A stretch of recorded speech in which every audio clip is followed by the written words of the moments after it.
Michel is a Canadian-born busker who nearly made it big thanks to Muhammad Ali. His brief brush with fame and fortune came way back in 1976 when the former heavyweight champion of the world took in the penniless Michel, supporting him financially, recording a TV special and even an album. But as quickly as Michel found fame, he lost it.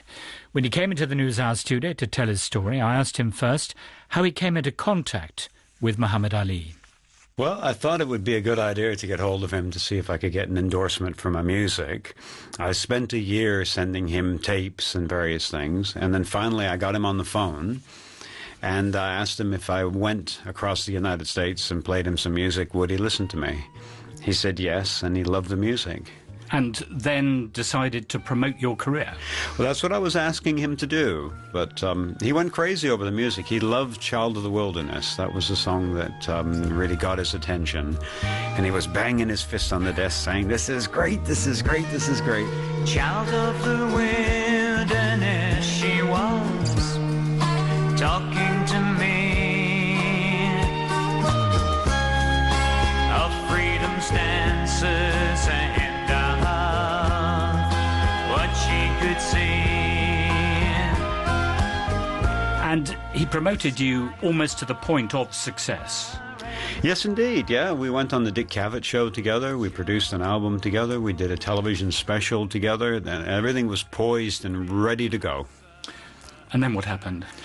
I was severely mismanaged. I handed over the reins to someone who really didn't have the experience they should have had. And, I take the blame for that. But Muhammad Ali, could you understand why he was attracted to your music, why he was attracted to you, why he wanted to promote you in the way that he did? No, I never really understood it. I thought that there would be a chance that he would like the music, and I was very fortunate in that he did. But I don't really know why he liked the music. I know he did, though. And you played songs like Child of the Wilderness, which you've already mentioned, and also Rich to be Happy. Yeah, Rich to be Happy is about how you don't have to be rich to be happy, very simply, that money is not the answer to all your problems, and that you can be happy without money. You don't have to be rich to be happy. No, you don't have to be poor to be sad. And how was Muhammad Ali? He's a great fellow. He was everything and more that I dreamed he would be. He was a lovely, very kind fellow. He helped people everywhere, very warm and very encouraging. And he did all the things that I asked to help put the album together and really enjoyed it. Now, you mentioned that you were mismanaged, and there then followed a rather bleak period in your life. Well, it was terrible because the mismanagement meant that the records weren't in the shop when the publicity, a huge amount of publicity, was happening in London. And, of course, I was very discouraged by that fact, and that nothing happened because no one could buy the records. And when I tried to correct the fact, I came and stayed in a place that ended up being torn down, and I lost all the tapes. So it was one of the worst times of my life. So you were homeless? Yes. I was in a squat at the time that the house was torn down. I had no idea they were planning to do that. Some friends said, "Oh, you can stay here the night," and I put my things there, and I'd gone out busking for the day. I came back, and it was rubble. And I realized in that rubble is this one TV show that Ali and I had done and the tapes to my album. But then an old friend of yours who had played in the band you started with Muhammad Ali's help posted a clip from one of those lost TV specials. What happened next? I couldn't believe it. It was like when you get to the bottom of the stairs and you take that extra step and you don't realize it and you nearly fall. I just couldn't believe it. It was like all of a sudden now people are interested. There's stuff there that Ali has never said before that is on this show. And he sent them over, and we've been looking at them, and they're in perfect condition.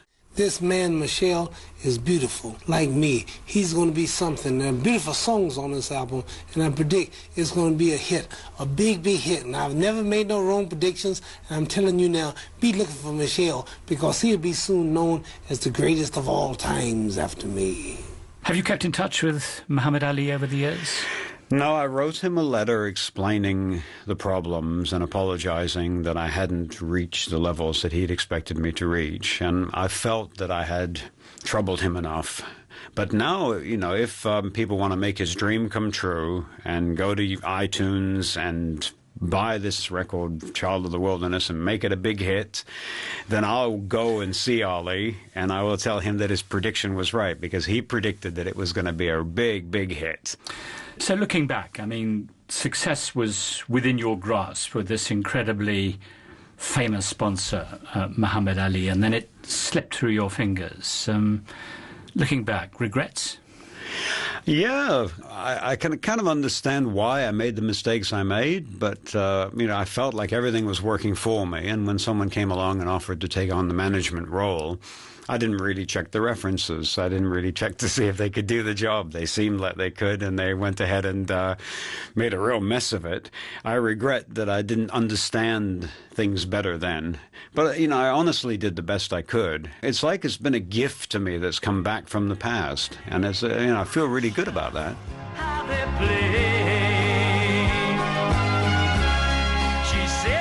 Canadian-born busker Michel. And before we close... What?